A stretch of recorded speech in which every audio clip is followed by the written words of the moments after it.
So let's bring in a conversation about investment, the real estate sector in Kenya, where, my friend, it's turned on the afterburners, and it's also burning straight and bright in the East African region, right? So we have two experts on real estate who are joining us for a conversation now.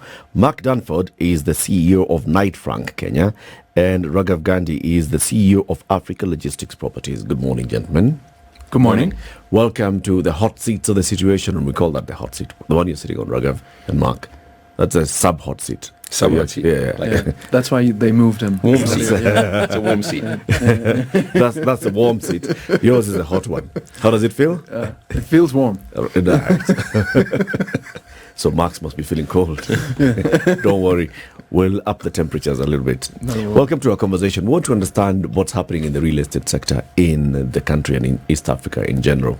As we prepare for next week, there's going to be a conference, the East African Property Investment Conference and Summit, and you'll tell us all about it as well. But to welcome you to this conversation, a colleague who usually sits where you see Mark seated right now is CT Muga, our co-host. He's not in today. And every week, Mark goes to one African, CT goes to one African country. He said, I'm just substituting Mark and CT. Gladly. Didn't even take I've got a face for radio. Yeah. So CT goes to one African country, and then he brings us proverbs from that country. This week, the proverbs are from the Kingdom of Morocco. And today's proverb is, I want you to listen to it, and then you'll give us your interpretation of that proverb. Show him again. If he doesn't learn, just leave him. Show him again. If he doesn't learn, just leave him. Raghav, what's your interpretation of this proverb? That's a good one. I guess the way I read it is, I think in life it's not rare to make mistakes, right? But it's the ability to learn from those mistakes and then take things forward, right? But if you're incapable of seeing the mistakes that one has made and then learning from them, then I guess you just move on and don't, kind of bother with that person again. You should be left alone. Yeah. That's a good one. Mark, what's your interpretation? Yeah, mine was along the same lines, but maybe slightly less politically correct. So I'll probably keep it to myself. But if somebody's not willing to listen and learn, sometimes you have to draw a line and move on. Yeah. Dump them. That would be the politically incorrect. That was still better than mine. That was still better. Okay. Wow. Okay, so let's first get to understand the two organizations that you work for. Okay, we've heard of Knight Frank Kenya. We've even interviewed a former CEO of Knight Frank. So you'll tell us about Knight Frank. Let's start with you. Sure. So we are the largest privately owned real estate advisory firm in the world.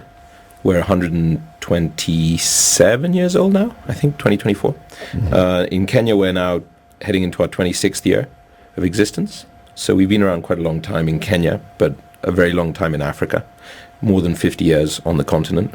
We have offices in 11 countries in Africa, and we tend to do everything to support owners, developers, investors in the real estate space from A to Z in the life cycle of an asset. So if you're thinking about doing something with a plot of land, all the way through to selling whatever you develop on that plot of land, and or if you have a portfolio and you need some advice on it, how to restructure it, which assets to exit, which ones to invest in, etc., we kind of do everything from A to Z, and that's across all real estate assets. So from residential through to the larger commercial stuff like Raghav's industrial piece, we kind of cover it all.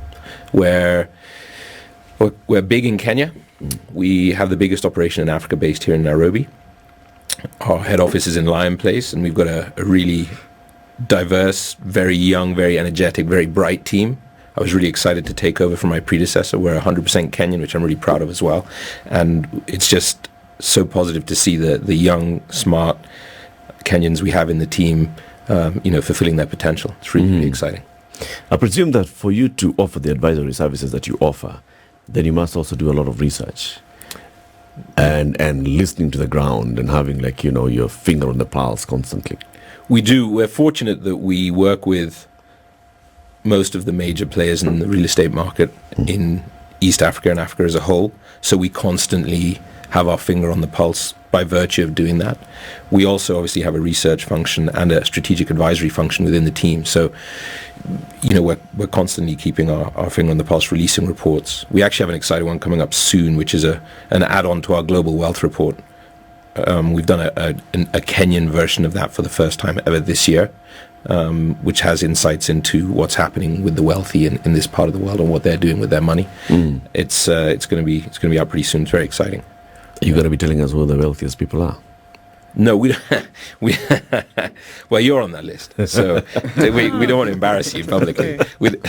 Don't tell KRA. Don't tell KRA. No, definitely not at the moment. Okay. Raghav, what is your organization, East Africa Logistics Properties? It's just Africa Logistics Properties. Okay, it's Africa Logistics, actually. Yeah, bring it down to East. We know, because we want to be continental, not just regional. So Africa Logistics Properties is a developer of institutional grade industrial real estate. Industrial real estate is focused on warehousing, distribution centers. It even branches out to products such as data centers as well.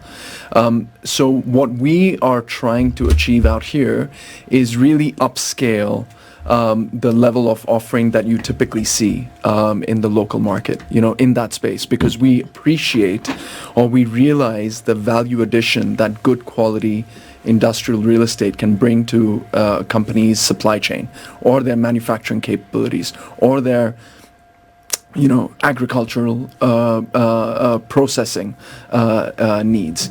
And with that, it comes with appropriate fire safety measures. The way that we design our buildings ensures that we're able to improve the operational processes of such companies. Typically, historically, and this is not just in Kenya, you see it, globally, there has been an evolution of industrial real estate. Historically, I would say that companies were dealing with storage facilities, which were pretty bare bones, pretty basic. I would say kind of what we refer to as go-downs or just go-downs or sheds, right? But if you look at even the developed economies, what you'll notice is that there's been this consistent and gradual enhancement of what that looks like. And that's what we're trying to replicate out here. We've got two industrial parks currently. One is in Tatu City, which is a special economic zone, and then the other is Tilisi, which is a large master plan community out west Nairobi. So we've got two parks. We've got about 70,000 square meters of built-up space. We've got a number of high-quality clients who appreciate what we do.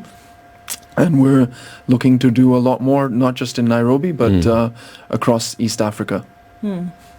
If we were to look at the state of real estate, if we look across the country, over the last decade, there's a lot of speculation in terms of, everybody was, getting into, whether it was on a business front or whether it was on an individual personal front, that a lot of folks were then getting into purchasing of real estate. It's interesting that you mention that now we're seeing a higher uptake of real estate for purpose, for business. Do we see that there is even more over time?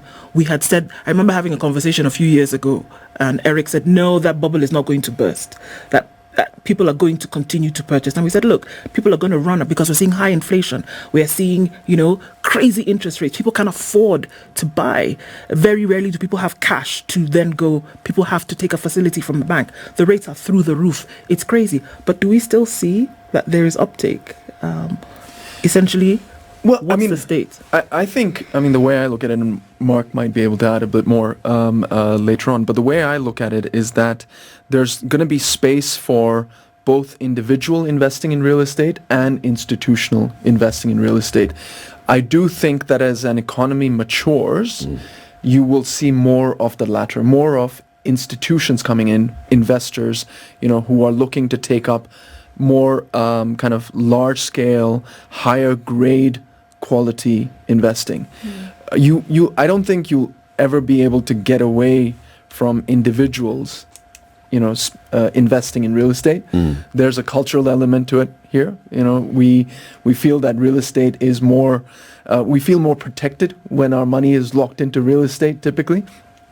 Yes, there has been an element of speculation. I think we've seen in the last 3-4 years, it's been volatile, right? It's not necessarily been an upward trajectory as it probably was a few years further back.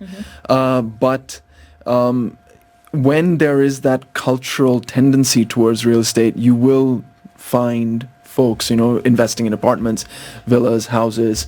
Of course, I think what we need to do as a sector is ensure that we are developing appropriate, real estate for what is affordable, to your point, that you made earlier.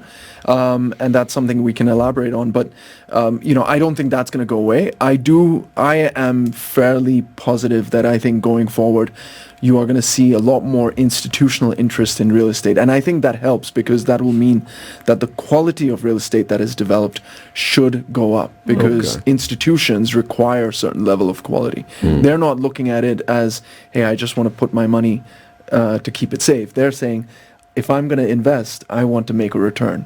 And if they have to make a return, they have to be investing in good quality real estate. So they have to optimize on their return. Yeah. Mark, so what's the trend been like in terms of the region attracting that institutional investor into real estate? So I'll answer that and I'll also add on to what Raghav said. I mean, Raghav's 100% right. And this is, we're very much in sub-Saharan Africa, we're very much an emerging market. And if you look at how markets have emerged and further ahead on the life cycle, you have the South Africas and the Middle East, for example. So historically, those were private investors who would develop real estate assets either for a need. So if they were manufacturing, they built the factories, or if they were, if they needed warehousing for agriculture, they would build those warehouses. What's happening in developed markets and what's happening in markets like Nairobi as it develops is that we're seeing more and more institutional capital coming in and trying to institutionalize the asset quality. So an ALP, for example, is a great example. What you guys are doing is fantastic for the market because it's creating assets that are investment grade. So international money won't come in here and buy a bunch of go-downs that are sublet to 50 different Kenyan tenants that have different lease lengths that are all spending money in shillings and paying rent in shillings with what's going on with the volatility of the currency. Whereas they will come in and say, oh, you've got a massive warehouse that's let to XYZ global tenant that's paying in Forex, that has 10 years left on the term. We might buy that, right? One step further, that's still too small. So a lot of the big institutional capital looking at Africa is saying, we want to come to Africa, we want to spend money in Africa. We're starting to understand the risks of the continent or perceived risks of the continent. There's not a lot going on in the developed markets of the world given, the turmoil, both macroeconomic and, politically instability around the world. So they're saying Africa's quite an interesting return opportunity for us, but we just don't have the scale, right? We don't want to go and own one supermarket in Nairobi if we're this massive billion-dollar fund, right? Multi-billion-dollar fund. We want to have 50 supermarkets spread across 20 countries in Africa. That then is a sizable portfolio. And so we're at the beginning of that journey. We're now seeing Nairobi's really the first market in sub-Sahara, I believe, outside of South Africa, of course, that's a big caveat, that has developed from a real estate perspective. So we have grade A office, we have very high-end residential, we have high-end retail, we have high-end industrial logistics, we have high-end hotels. And by high-end, I don't mean 5-star, I just mean like international quality assets. A lot of what goes on at the airport, for example, those hotels are very nice, and they'd be welcome at any airport around the world. So now that we've kind of hit that, yes, we have international quality assets, now we're starting to see this kind of cycle of investment, peaks and troughs of occupancy, peaks and troughs of interest, but we now need to scale it up and make it a bit more uniform. Of course, that's going to affect the local owners, the individuals who own the older stock. We can talk about that in the office space, but the older stock is going to get affected by the newer stock coming in. It's international tenants, international occupiers prefer green buildings, they prefer efficient buildings, so on and so forth. So it's we're heading in the right direction. We're still a long way behind some of the other markets, but people like ALP are doing a great job. And events like the one next week, EAPI really is super busy. It's getting busier and busier every year. There's a couple of other events out there that are also getting busier and busier, and it just shows the level of interest of international money to come in and Pan-African money to come into East Africa. So next week's event is the East Africa Property Investment Summit. Yeah. That brings together, people like yourselves, people in the financial services sector, and the big money also coming in and looking into the areas to invest. What is this money looking for, Mark? Yeah, so it's looking for opportunities, right? So interest rates are high in this part of the world, but that, and inflation's pretty high, but that also means that, there's an opportunity to grow your money here. We're also seeing the economy is growing, right? This is a growth economy. We have a growing middle class. There's a lot of opportunity in e-commerce and some of the alternative asset classes. So that money's looking for opportunities to grow potentially quicker than it would if it was just parked in a bank somewhere overseas. And they're looking for partnerships, right? Because when you're entering a new scary market, like Africa, let's say you're a big Asian fund or you're a big American fund and you're coming to Africa, it's a scary place, right, on paper. So they want to come meet people like Raghav, meet some of our other clients and say, can we do business with these people? And hopefully, with the security of knowing that firms like myself at Knight Frank are working with these people and have vetted these people that they're a reliable option to partner with and help grow. And where is the money coming from? All over. So the money is in one big pot called institution. But where's the money gotten into? It's multiple institutions, and it's different kinds of institutions. There's money that comes in the form of debt, so borrowing. We've seen a lot of money come in from Mauritius over the last few years. Local banks are obviously still lending. There's money that comes in from Europe. I mean, historically, the UK and Europe was a big source of money for this part of the world, development finance organizations. But the Middle East, obviously, is very interested in this part of the world. We've seen a huge boom in the Middle East over the last few years. But now assets are becoming expensive. It's expensive to borrow in the UAE. Well, it's expensive to borrow in the Middle East, and it's also expensive to buy in the Middle East. I mean, if you look at what's happened to house prices alone, let alone industrial prices across the Middle East, they've gone through the roof. So instead of spending all that money there, you go somewhere. It's a bit like on a micro level locally. If you go to the same restaurant over and over and they put their prices up and up and up, and then you realize, hang on, around the corner I can get pretty much the same thing at a much cheaper price. Why would I continue to go to that restaurant, right? And it's a similar type idea from an economics perspective. Indeed. Yeah. Let's look at economies of nations. And if we're looking at Africa, I mean, that was one thing they said, look, you wanting to go across the continent. How do economies, rather the situation or the functions of an economy then, affect the real estate sector? If you have a flailing economy, or if you have a, potentially, well-performing economy, how does that affect this particular sector? What would we see, or what have you seen in different markets? So I look at real estate very much as, let's call it, with many economies, you will find that they say that construction is one of the main drivers of the economy, right? One of the main growth contributors to an economy. But I actually see real estate more as a part enabler and part byproduct, or an output of how well the economy does, right? Because the fact is that an economy is driven by sectors. In the case of, like, let's say for Kenya, you've got agriculture, you've got tourism, you've got a little bit of manufacturing. The services component of the economy is something that there is quite a bit of focus on, particularly with technology enablement as well. For all that to flourish, you need to have good real estate, and that's what I mean by that enablement, right? You need to have the right office space where companies can work out of, right? Good quality office space. You need to have good homes, but sufficient homes as well, right? So that when you're trying to attract people, let's say, from urban areas to come to Nairobi, because that's one of the main economic centers for the country, or even from another country into Kenya, you need to have sufficient homes so that they can live, right? You don't want them to be out on the streets and trying to kind of make ends meet. So to me, that's what I mean by the enablement. Without good real estate being available, you're not going to be able to attract people, right? You're not going to want to live in a place where you're not going to find the right housing for yourself.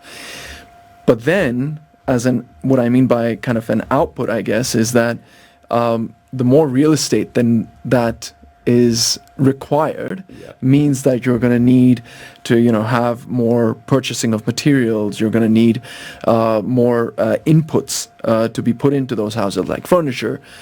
Construction is going to be required. And so it, in a way, becomes kind of a self-perpetuating cycle. Yeah. Right? And there's something else that you're not mentioning. So all this real estate then that needs to be good and good quality and high grade needs to be serviced. Right. It needs to have good access roads. It needs to have power. It needs to have water availability. You need to have all these things working. Yes. Okay, what part does that play? That's government, isn't it? Infrastructure is usually a government play.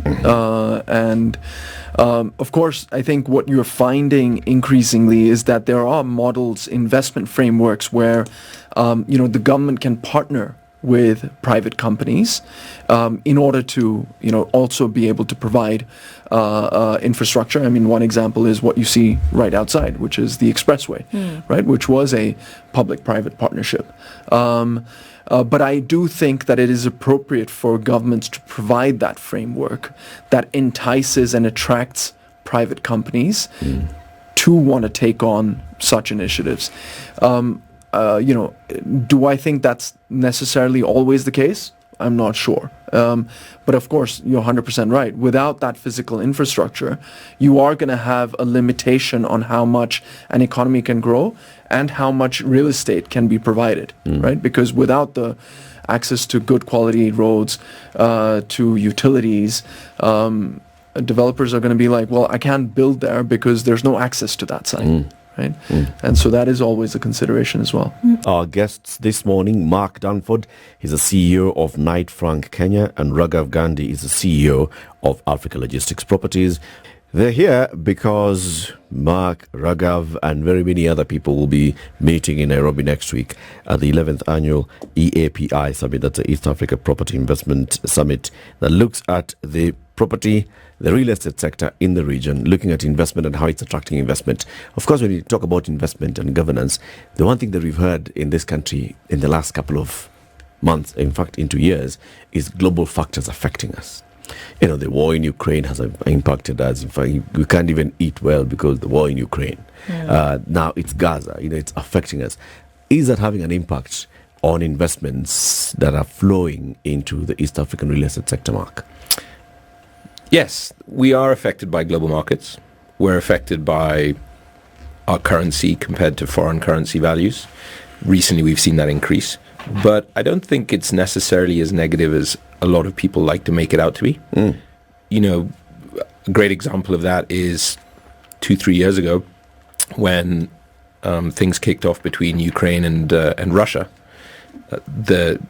Technically, globally, and particularly the Middle East, the EMEA region was affected by that, right? However, the Middle East, particularly Dubai, has done extremely well out of that, right? A lot of Russian money is poured into the UAE, and now we're seeing a little bit of, trouble in the Middle East with what's going on in Gaza, and by virtue of that, when I'm talking to people, and I literally just landed from Dubai last night, people are saying,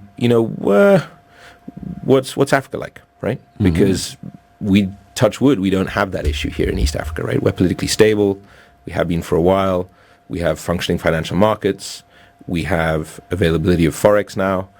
So there's an interest. Like I said earlier, we're developing as a real estate market. And, Raghav's point on infrastructure is really important as well. It's an ecosystem, right? We need the roads. We need the sewage systems. We need the power. We need the airport. The airport's vital. We made a lot of good progress during and since COVID on the infrastructure front. There's still a long way to go. But if we can create that environment, both fiscal and physical, in terms of tangible infrastructure, for investors to come in and start building and setting up here, there's no reason why they wouldn't, right? I read something interesting that Blackstone was saying about our stock exchange here, right? Our stock market, saying that it's actually looking pretty attractive. I think a lot of that was down to the fact that if you look at where the stocks went the last quarter of last year due to the shilling sliding versus where they've gone in the first quarter because of the shilling climbing in dollar terms, right? They've climbed pretty aggressively because the shilling strengthened. But, there is mileage in that. There is, I think, an opportunity for markets like Kenya, if we can get it right from a governance perspective, to say, hey, don't go to the UAE and set up in an SEZ there. Come to Kenya and set up in an SEZ here. Centum is doing things, Tatu's doing things. There's a lot of SEZs out there. And there's opportunities for investors to come here, get incentives, and set up base. We need to continue to provide that infrastructure and that environment that allows foreigners to come in and set up here. I mean, and it's an interesting argument. I'm a very proud Kenyan, but a lot of people sort of say, can't we do it on our own? And should we be letting in all these expats to do this work, right? But if you look at the UAE, they're 90+% foreigners, right? Their economy's booming. So as long as it's regulated properly, I think it's a great thing to do. Is there such a thing as too much? Like too much investment in one sector? For example, we've seen very many comments recently of, hey, my goodness, how many hotels can Nairobi have? Right? We've seen one new big hotel launching, JW Marriott. We've seen others that are launching. And people are just wondering, so who's staying in all these places? Well, in the short term, yes, you can have an oversupply. I think as long as you're positive that we're going to grow as a market. We saw for a long time, in fact, about 5 years ago, we saw a massive oversupply in hotel rooms. But the demand was still growing, just that supply was growing quicker than demand. So once that demand sort of started to catch up with supply, then all of a sudden the occupancy started to rise again. And you think about markets like Tokyo or New York, people are still building hotels, right? It's about building them right. What do people want? Where do they want them? What location?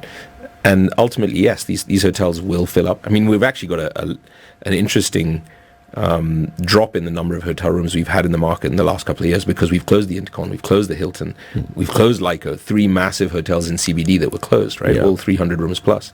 So when they come back online, we'll see a big boom in the number of rooms and probably a drop in occupancy again. But yes, there's always room for more office, more hotels, more residential, provided that the market's doing well. More malls. More malls. Oh, don't get me started on malls. That's where we might put a pause. Right. So you look at investment and you look at the invitation for, of course, external parties to come into the country.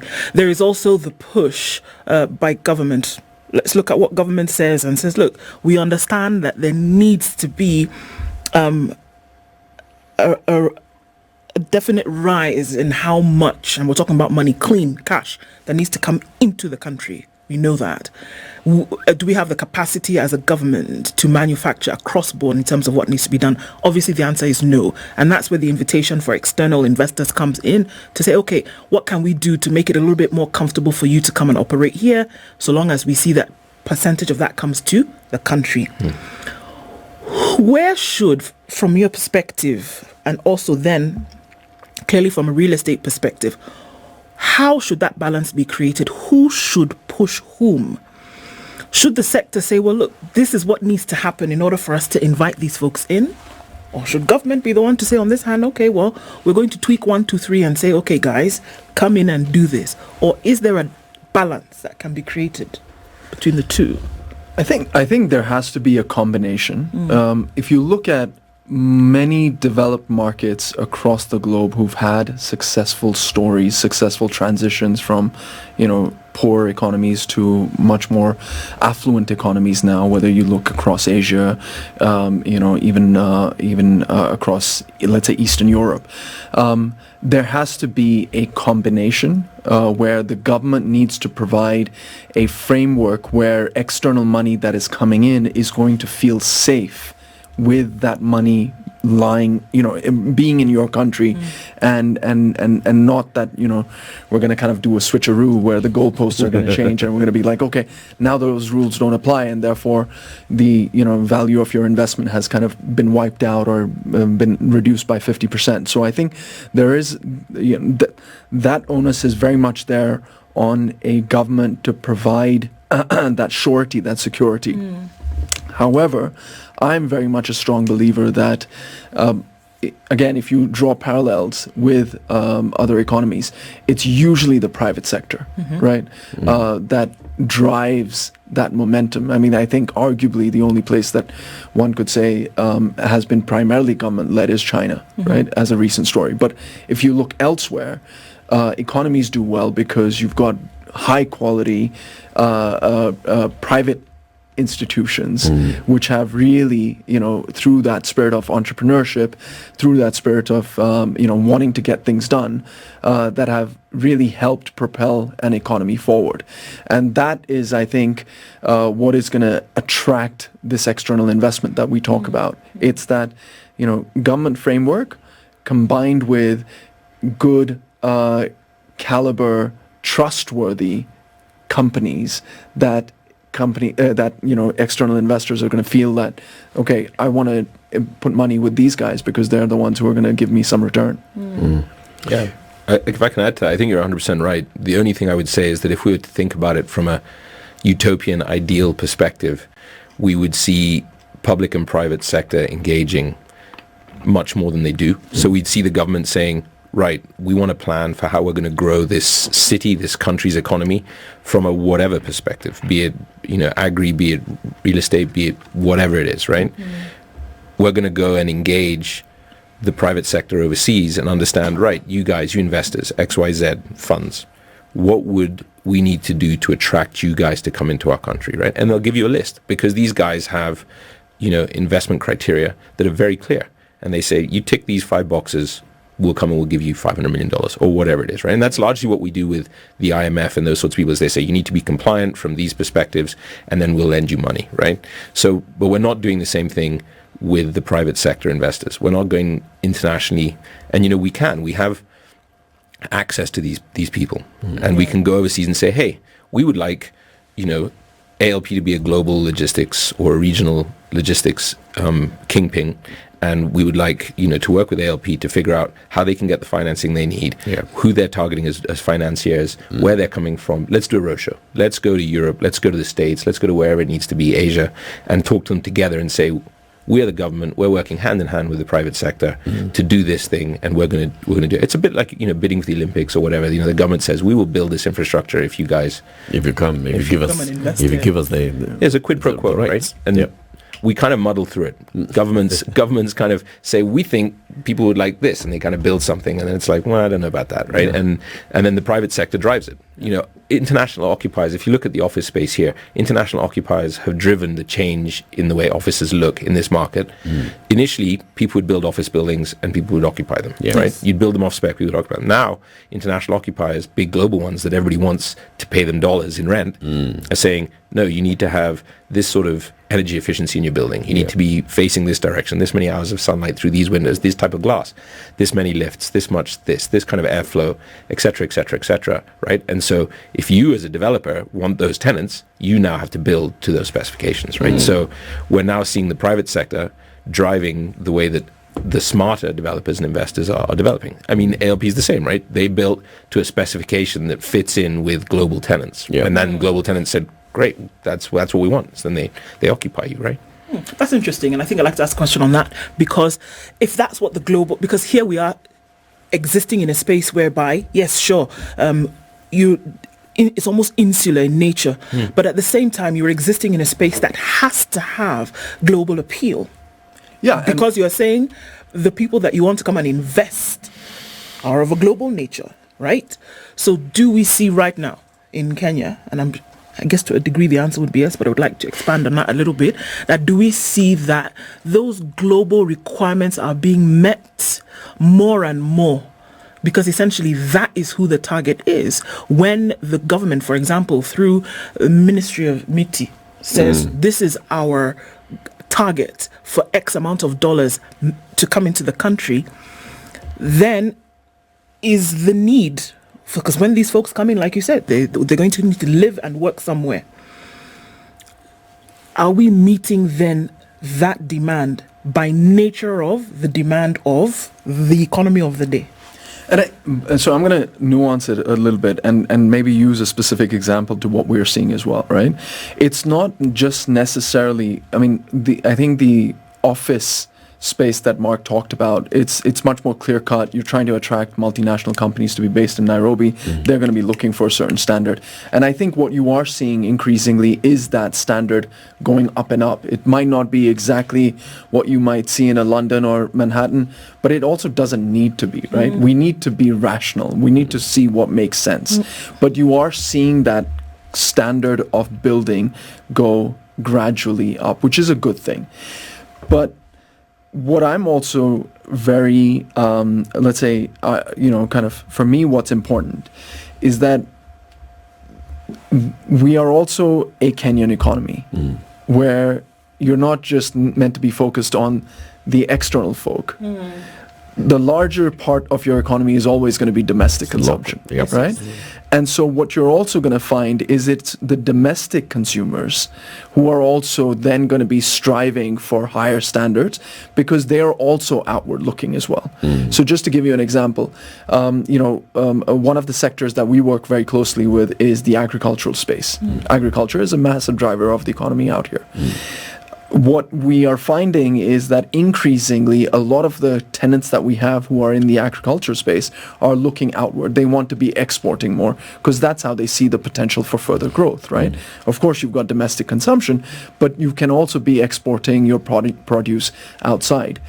What they're also finding is that when a supermarket from the UK, let's say a Tesco's, is looking at the facilities that they're exporting from, they're necessitating these guys to be exporting from a certain quality, certain, standard of facility, that the workplace that they're operating out of is safe for the workers, their employees as well.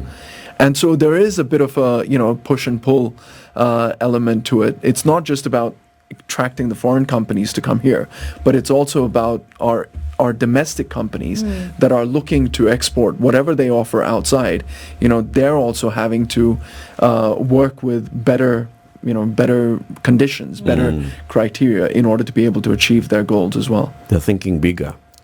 When you talk about investing, it's a great point because talking about getting money into the country, one way of doing that is to export goods, right? Yes. So I think, and we're not doing a great job of that at the moment. We need to improve on that a bit. You mentioned, the kind of advisory services that you offer, Mark. So someone, let's say ALP, is looking at bringing in more money so they can diversify. They can, open the next one from Tilisi, Tatu City. Then they want to go outside of Nairobi County and Kiambu County. They want to go outside of the country to Tanzania, to Uganda. And they need this big investor to come in. So how do they package themselves for the big investor? And how does a big investor then come in and put in money?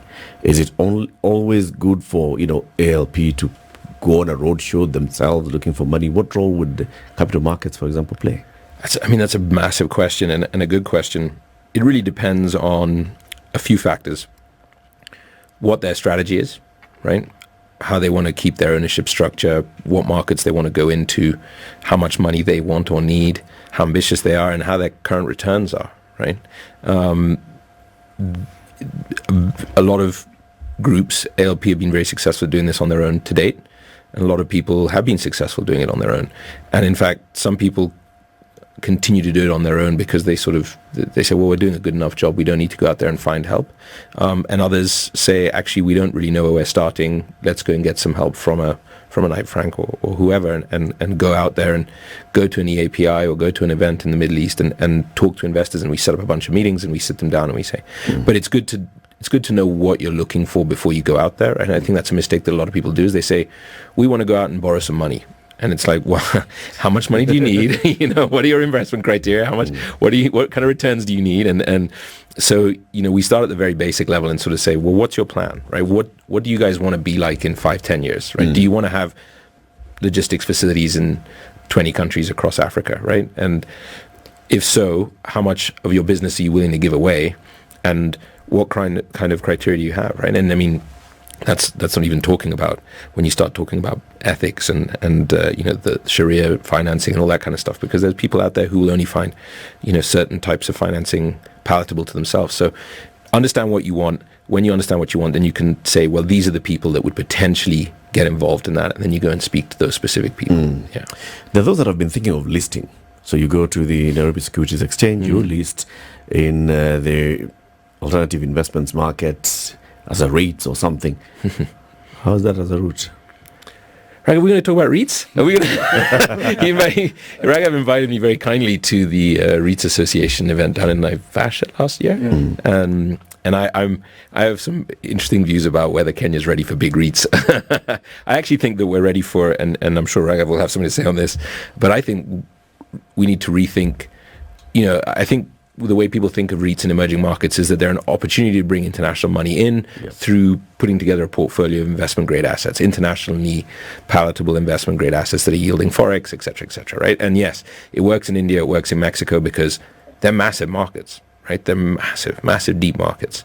A market like Kenya, and a lot of people say to me, well, Kenya's got 50 million people, it's the size of Spain, surely it's a big market. It's actually not a particularly big market. It's not a very deep market, right? So I think that we do have this growing middle class. We do have a lot of local assets that are potentially not investment grade to foreigners, but that are investment grade for locals.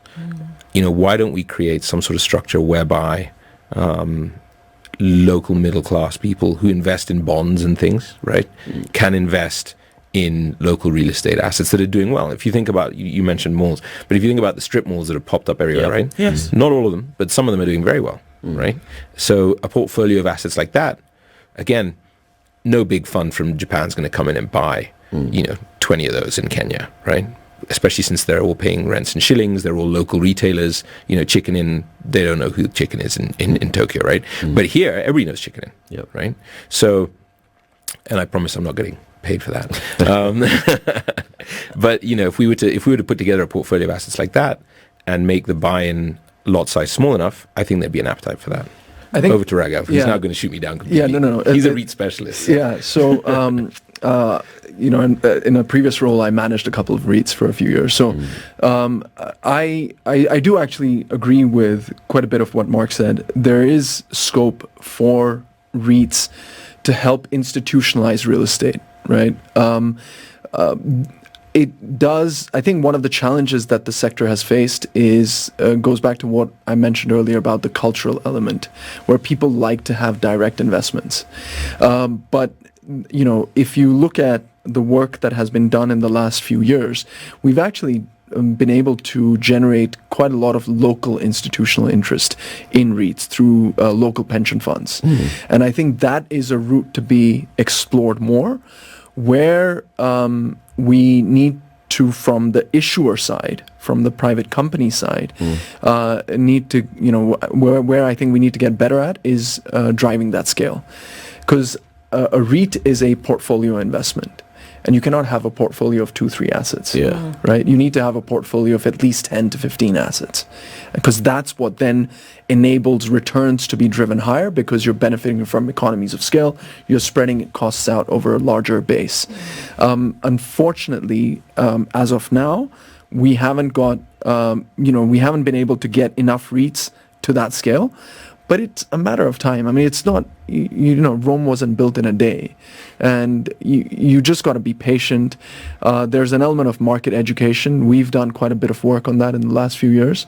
And I think we will gradually get there. I think it's important to have a REIT presence, because what you've seen globally is that wherever there are established REIT markets, that's a sign of a mature real estate sector. And that's important for us as well. Yeah, Raghav, 100% right. What role will the ALP be playing at next week's summit, the EAPI summit? Aside from sponsoring it, small detail. no, I mean, look, we're gonna have a number of team members there. I'll be there. We'll also be sharing some insights. We're part of a couple of panels. I think, unfortunately, one of them. Are we on the same panel? No, I think it's with your colleague, who I prefer. Oh, yeah. I like more. So we'll be kind of sharing our thoughts on what the industrial real estate, institutional investment market is about, and of course, just going out there to meet people. I think events such as the API are fantastic, because it we all get very busy. Yeah. We all get kind of caught in our day to day, and it just gives you an opportunity in one short space of time to meet as many people as possible. Network. Yeah. Mark, Knight Frank is sponsoring as well? We are. We're a knowledge partner as well. Like you said, we produce a lot of data. And in fact, API, so the one down in South Africa, I tried to avoid Raghav down there for an entire event, but then we ended up sitting on the plane next to each other on the way back, so I couldn't avoid him. But yeah, it's a great event, and I'm looking forward to it, and it's a great opportunity to catch up with industry people. Yeah. All right. At Radisson Blue Upper Hill next week from the 17th and the 18th of April, the EAPI Summit. Our guests have been Mark Dunford, CEO, Knight Frank Kenya, and Raghav Gandhi, CEO, Africa Logistics Properties. This is the Situation Room, the only way to start your day.